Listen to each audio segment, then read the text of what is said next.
The cement mixer ground to a halt, its massive drum still dripping with wet concrete that gleamed like fresh asphalt under the merciless Arizona sun. Barbara Henshaw, known to everyone in Saguaro Springs Estates as the HOA Karen, stood perfectly still, her manicured hands still gripping the work order clipboard, a look of triumphant satisfaction etched across her 50-something face. 30 feet away, Mark Rodriguez stared in absolute disbelief at what had once been his backyard swimming pool. Where crystal blue water had danced just hours before, there was now a solid mass of gray, a tombstone to summer recreation, buried beneath 16 cubic yards of industrial-grade cement. "You can't do this," Mark muttered, his voice barely a whisper. Barbara's smile didn't waver. Not even a millimeter. Section 4.3, paragraph B of the Saguaro Springs Estates Homeowners Association bylaws, she recited with surgical precision. "All unauthorized pool modifications require immediate remediation and structural correction. Your unpermitted pool renovation, which you started without submitting the required 3-color landscape modification request forms, is now officially terminated." The workers around her shifted uncomfortably. They'd seen territorial disputes before, but this was something else entirely. One of the cement truck drivers nudged his colleague and whispered, "This is next-level crazy." Mark's 13-year-old daughter, Sophia, emerged from the back door, her summer outfit, a tie-dyed shirt and cutoff shorts, a stark contrast to Barbara's crisp white polo and pressed khakis. Her mouth dropped open in shock. "You filled our entire pool with cement." Sophia's voice cracked between disbelief and rage. "Who does that?" Barbara adjusted her designer sunglasses, a Swarovski crystal-encrusted HOA badge glinting on her collar. "Individuals who respect community standards and architectural integrity, young lady." The backstory was complex. Mark had been slowly renovating his pool, planning to add a custom mosaic tile border and update the aging filtration system. He'd submitted preliminary sketches but was waiting on final approvals. Barbara, who had been the Saguaro Springs Estates HOA board president for the past 7 years, saw an opportunity to make an example of him. What Mark didn't know, what nobody in the neighborhood knew, was that Barbara's crusade was about more than just rules. It was personal. Her own pool renovation 15 years ago had been denied, mired in bureaucratic red tape and neighborhood committee debates. She watched her dream of a perfect backyard slip away, and now she would ensure no one else got what she couldn't have. The cement continued to set. Thousands of dollars of potential joy transformed into a solid memorial of bureaucratic vengeance. "You'll be hearing from my lawyer," Mark finally managed, his voice trembling with a mixture of anger and helplessness. Barbara's response was immediate and cold. "I look forward to it. Everything I've done is completely within our community guidelines." Little did she know this moment would be the first domino in a spectacular chain of events that would ultimately destroy everything she carefully constructed over decades. The cement was setting, and so was her fate. The emergency HOA board meeting happened exactly 3 days later in the same sterile community center where Barbara had orchestrated countless neighborhood verdicts over the years. This time, however, something felt different. The usual polite murmurs and passive-aggressive whispers had an edge of genuine anger. Mark Rodriguez sat in the front row, his wife Elena beside him, their lawyer, a sharp-eyed woman named Jennifer Ramirez, clutching a thick manila folder. Barbara, for the first time in her 7-year reign as HOA president, looked slightly less confident. "The board cannot possibly support this action," Elena Rodriguez was saying, her voice calm but razor-sharp. "Filling an entire pool with cement because of a technicality is not just excessive, it's criminal." Barbara straightened her designer blazer, the crystal HOA pin catching the fluorescent lights. "Architectural standards must be maintained," she responded, her rehearsed talking points sounding hollow in the charged room. Jennifer Ramirez stood, dropping a series of documents on the table with a satisfying slap. "We have documentation showing multiple instances where Barbara Henshaw has personally violated the same bylaws she's using to justify destroying my client's property. Unauthorized landscaping, unapproved exterior paint modifications, fence height violations." The room went silent. Sophia Rodriguez, seated behind her parents, allowed herself a small smile. She'd spent the past 3 days meticulously documenting every single one of Barbara's past infractions, working with her tech-savvy cousin who knew how to pull property records and HOA meeting minutes. What Barbara didn't know was that her vendetta against the Rodriguez family wasn't just about a pool. It was about something deeper, something more personal that had been brewing for years. Mark Rodriguez had once been her neighbor before a property line dispute had turned ugly 5 years earlier. During that previous conflict, Mark had successfully challenged an HOA ruling that would have forced several families to remove mature trees from their properties. Barbara had lost not just the battle, but her position as the undisputed neighborhood power broker. This pool incident was her revenge, thinly disguised as bureaucratic enforcement. "Mrs. Henshaw, Jennifer continued, "We're prepared to file a lawsuit not just for property damage, but for abuse of HOA authority. The financial damages could easily exceed $250,000. Barbara's perfectly applied makeup couldn't hide the flush creeping up her neck. For the first time in years, she was losing control of the narrative. The board members exchanged uncomfortable glances. These were people who had long benefited from Barbara's ruthless efficiency, who had turned a blind eye to her more extreme interpretations of community rules. Now faced with potential legal and financial exposure, they were reconsidering their loyalty. "I move that we conduct a full investigation into Mrs. Henshaw's recent actions," said Robert Chen, a longtime board member who had always been quietly intimidated by Barbara's aggressive style.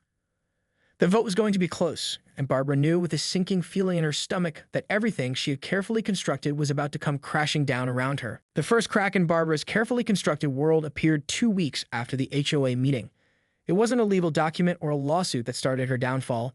It was a simple email from her husband of 32 years. "I want a divorce," Richard Henshaw wrote, "and I'm taking half of everything." Barbara read the email standing in her immaculately organized kitchen, her morning cappuccino forgotten and slowly cooling beside her granite countertop. Richard had always been a passive participant in her HOA crusades, more interested in his golf club memberships and weekend poker nights than neighborhood politics. But something had changed. The Rodriguez lawsuit wasn't just a threat to her HOA presidency. It was revealing decades of manipulations, power plays, and borderline illegal activities that Richard had silently witnessed and was now ready to expose. Sofia Rodriguez, it turned out, had done more than just gather HOA violation documents. Through her cousin, a data analyst with a particular talent for digital investigations, she'd uncovered a decade's worth of questionable financial transactions connected to Barbara's HOA leadership. Unauthorized kickbacks from landscaping companies, inflated maintenance contracts, small manipulations that had gone unnoticed for years were now being dragged into the light. Richard had been gathering evidence, quietly working with a forensic accountant. He was done being a silent partner in Barbara's neighborhood tyranny. The divorce would be his ultimate revenge, a complete financial dismantling of everything she'd built. "You're going to lose everything," Richard had told her during a tense conversation the night before sending the email. Everything. The HOA board was already initiating an emergency audit. Jennifer Ramirez's lawsuit was just the beginning. Property records were being scrutinized, financial statements pulled, years of meticulous record-keeping were about to be torn apart. Barbara's hands shook as she poured herself a glass of Pinot Grigio, and it wasn't even noon. The Rodriguez pool was just the tip of an iceberg that was about to sink her entire carefully constructed world. Her phone buzzed. Another email, this time from the HOA's legal counsel. "Immediate meeting required. Urgent matters concerning your position as board president." She knew what was coming. Removal. Investigation. Potential criminal charges. The neighborhood she had controlled with an iron fist for years was now a minefield. Every step she took threatened to trigger another explosion. The perfectly manicured lawns, the pristine sidewalks, the meticulously enforced color schemes, all of it was about to unravel. Sofia Rodriguez watched from her bedroom window as another moving truck arrived in the neighborhood. Her father was having the cement removed, preparing to rebuild what Barbara had destroyed. But this was about more than just a swimming pool now. This was about justice. Richard Henshaw was already meeting with divorce attorneys, preparing financial documents that would expose years of financial improprieties. The Rodriguez family's lawsuit was expanding, transforming from a simple property damage claim into a comprehensive investigation of Barbara's decade-long HOA reign. Saguaro Springs Estates would never be the same again. The courtroom felt like a morgue, cold, sterile, and filled with the quiet anticipation of an impending autopsy. Barbara sat at the defendant's table, her once immaculate appearance now frayed at the edges. The crisp white blazer she'd chosen that morning was wrinkled, her carefully highlighted hair lacking its usual precision. Forensic accountant Marcus Green took the stand, his voice a monotone drone of financial devastation. Spreadsheets projected behind him told a story of systematic fraud that made this cement-filled pool seem like a mere prologue. Over the past 8 years, Marcus began, Mrs. Henshaw diverted approximately $427,000 from HOA maintenance funds through a complex network of shell companies and fabricated invoices. Richard watched from the back of the courtroom, his expression a mixture of vindication and profound disappointment. The man who had shared 32 years of marriage with Barbara was now the primary witness to her professional destruction. Sofia Rodriguez sat next to her parents, her laptop open, live tweeting every moment of the proceedings. The hashtag HOA Karen was trending nationwide, transforming a local dispute into a viral sensation of bureaucratic comeuppance. Jennifer Ramirez, the Rodriguez family's attorney, moved with the calculated precision of a surgeon. Each piece of evidence she presented was another surgical cut into Barbara's professional and personal reputation. Not only did my client suffer property damage, Jennifer argued, but we've uncovered a systemic pattern of abuse that extends far beyond a single incident of vandalism. The judge, a stern woman in her 60s who had seen her share of homeowners association drama, listened with growing disbelief. What had started as a simple dispute over a swimming pool had metamorphosed into a comprehensive investigation of institutional corruption. Barbara's court-appointed attorney looked like a man who had realized mid-trial that his client was beyond saving. His objections became increasingly desperate and ineffectual. Outside the courthouse, news vans lined the street. Local media had caught wind of a story that was part desperate housewives, part law and order, a perfect storm of suburban intrigue and legal drama. Richard had already moved most of his assets into a separate account. The divorce proceedings were going to be brutal, but he was determined to emerge with his financial integrity intact. Years of silent observation had taught him how to navigate Barbara's manipulations. Count 3, the prosecutor began detailing additional charges of fraud and misappropriation of community funds, demonstrates a calculated and prolonged effort to exploit her position of authority. Barbara's world was collapsing with the methodical precision of a controlled demolition. Each revelation was another charge of dynamite, strategically placed to bring down her entire construct of power and control. The Rodriguez family represented more than just victims. They were the architects of her downfall. A family who had refused to be intimidated, who had fought back with intelligence, documentation, and an unwavering commitment to justice. As the day's testimony concluded, Barbara realized something fundamental had changed. She was no longer the HOA Karen who could make neighborhoods tremble with a single phone call. She was now just another defendant waiting for the gavel of justice to fall. The ankle monitor felt like a brand, a scarlet letter of suburban shame. Barbara had gone from HOA president to convicted felon in less than 6 months, her once pristine reputation reduced to a cautionary tale whispered at neighborhood barbecues and community center meetings. House arrest came with its own special kind of hell. Her $1 million home in Saguaro Springs Estates, once a monument to her power, was now a gilded cage.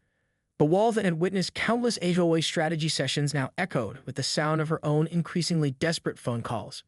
Richard had been ruthless. The divorce settlement stripped her of nearly everything. Their vacation home in Sedona, sold.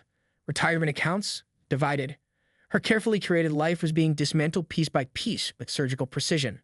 The Rodriguez family had become local heroes. Mark's pool, now beautifully renovated with a custom mosaic border that violated absolutely no HOA regulations, stood as a symbol of their victory. Sophia had become something of a local celebrity, her tech-savvy investigation skills the stuff of neighborhood legend. But Barbara wasn't finished. Not entirely. Her court-mandated therapy sessions revealed a woman who couldn't stop fighting, even when every battle was already lost. Dr. Elena Martinez, a seasoned psychologist who had seen her share of control freaks, listened with professional detachment. I was protecting the community, Barbara would insist, her fingers tracing nervous patterns on the office chair's armrest. Someone has to maintain standards. Dr. Martinez knew better. This was about control, about power, about a woman who had built her entire identity on the ability to dictate the most minute details of other people's lives. The financial forensics had been brutal. $427,000 in misappropriated HOA funds. Kickback schemes that dated back nearly a decade. Each revelation was another nail in her professional coffin. The Arizona State Licensing Board had revoked her real estate license. The HOA board had been completely restructured. Worse still were the criminal charges. Fraud, embezzlement, misuse of community funds. Barbara Henshaw, the woman who had once struck fear into the hearts of every homeowner in Saguaro Springs Estates, was now just another white-collar criminal awaiting sentencing. Her phone rarely rang anymore. The social circles she'd once dominated had vanished overnight. Former friends and HOA allies kept their distance, terrified of being associated with her toxic legacy. Sofia Rodriguez had one final twist of the knife. A documentary pitch was making rounds through streaming platforms, HOA Karen, Power, Corruption, and Cement, that promised to tell the full story of Barbara's downfall. Major streaming services were already expressing interest. The neighborhood had changed. The rigid color schemes and militaristic lawn maintenance rules were gone. In their place, a more collaborative approach to community management had emerged. Neighbors actually talked to each other now instead of living in fear of violation notices. Barbara's legacy was complete, not the one she imagined, but a legacy nonetheless. As the Arizona sun set outside her restricted movement home, Barbara understood something fundamental. Power is an illusion, and sometimes that illusion gets filled with cement. The halfway house was nothing like the manicured world Barbara had once controlled. Cinder block walls, shared bathrooms, and the constant hum of fluorescent lights replaced her granite countertops and designer window treatments. Her fellow residents were a motley collection of white-collar criminals, each with a story of ambition gone catastrophically wrong. Marjorie, a former bank manager doing time for embezzlement, became an unlikely confidant. They'd share instant coffee during mandatory group sessions, trading war stories of corporate downfall and suburban desperation. "You think you're different," Marjorie would say, her voice raspy from years of cheap cigarettes, "but we're all just one bad decision away from ending up here." The documentary about her HOA reign was gaining traction. Streaming platforms had turned her story into a bizarre mix of true crime and suburban satire. Social media buzzed with memes about her cement-filled pool incident. Sofia Rodriguez had become something of a digital folk hero, her tech-driven takedown of Barbara inspiring a new generation of digital activists. Richard had reinvented himself completely. He started a consulting business helping HOA boards establish ethical management practices, a direct repudiation of everything Barbara had stood for. Their mutual friends were quietly impressed by his transformation from passive husband to principal advocate. Barbara's court-mandated therapy continued, now conducted in a sterile group room with institutional green walls. Dr. Martinez's notes told a story of a woman struggling to understand how her quest for community standards had destroyed everything she built. "Control is an illusion," Dr. Martinez would remind her during their sessions. "True leadership is about collaboration, not domination." The Rodriguez family had become local celebrities of a sort. Mark's pool, now a name of a gathering spot, stood as a symbol of resistance against HOA tyranny. Sophia had parlayed her investigative skills into a successful tech consulting business, specializing in digital forensics. Barbara's appeals were failing. Each legal attempt to overturn her convictions was met with a mountain of documented evidence. The cement-filled pool had become a metaphor for her entire approach to life, rigid, uncompromising, ultimately destructive. In the halfway house, she was just another number. Inmate 42,761. No more HOA badge. No more crystal-encrusted power symbols. Just a worn-out sweatsuit and mandatory group therapy sessions. Her cellmate, a former pharmaceutical sales rep named Janet, found her fascinating. "You're like a cautionary tale," Janet would say during late-night conversations. The ultimate Karen. The irony wasn't lost on Barbara. She, who had spent years controlling every minute detail of other people's lives, was now subject to the most microscopic regulations imaginable. Mealtimes, shower schedules, visitor protocols. Each day was an exercise in surrendering the control she'd once wielded so ruthlessly. Outside, the world continued. Saguaro Springs Estates had transformed. The new HOA board, which included Mark Rodriguez, implemented transparent policies. Neighborhood meetings became collaborative discussions rather than dictatorial declarations. Barbara's legacy was complete, not the one she'd imagined, but a powerful lesson in the dangers of unchecked power and bureaucratic overreach. The documentary premiere was a spectacle that transformed Saguaro Springs Estates into ground zero of a suburban media event. Netflix's HOA Karen, Concrete Justice, drew national attention, with news vans and curious onlookers flooding the once quiet neighborhood. Sofia Rodriguez stood on the makeshift red carpet, which was actually Mark's newly renovated pool deck, fielding questions from journalists. Her carefully curated investigation had become more than just a local victory. It was a national conversation about power, corruption, and the dark underbelly of homeowners associations. It was never just about a pool, Sofia told a CNN reporter, her tech startup hoodie a stark contrast to the neighborhood's previous uniform of polo shirts and pressed khakis. It was about exposing a system that allows people to abuse community power. Richard Henshaw watched from the sidelines, a changed man. His consulting business had grown exponentially, helping HOA boards across Arizona implement transparent management practices. The irony wasn't lost on him. He was now the ethical counterpoint to everything Barbara had represented. Mark Rodriguez had become a local hero. His pool, now a symbol of resistance, featured prominently in the documentary. The custom mosaic tiles told a story of triumph, each piece a metaphorical middle finger to bureaucratic overreach. Barbara, still confined to the halfway house, watched the premiere on a communal television. Her fellow inmates gathered around, fascinated by her unexpected fame. Marjorie, her embezzler friend, passed her a contraband bag of cheese puffs. 15 minutes of fame, Marjorie chuckled. Except yours is more like 15 years of infamy. The documentary pulled no punches. It revealed the intricate web of corruption Barbara had woven over decades. Kickback schemes, manipulated HOA votes. The cement-filled pool was just the most visible symptom of a much deeper disease. Social media exploded. #HoaKaren became more than a hashtag. It became a movement. Reports of HOA abuses began surfacing nationwide.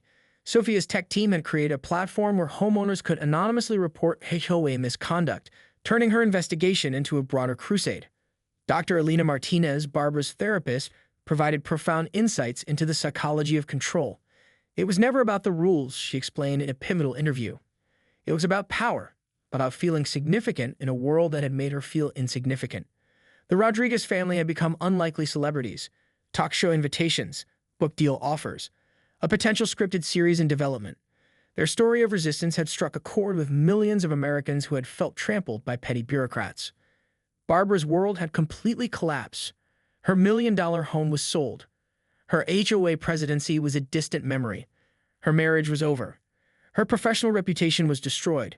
All that remained was a cautionary tale, a story of how absolute power corrupts absolutely, even in the most mundane of suburban settings. As the credits rolled on the documentary, the neighborhood watched, some with vindication, some with shock, but everyone understood that something fundamental had changed. The age of the HOA Karen was over.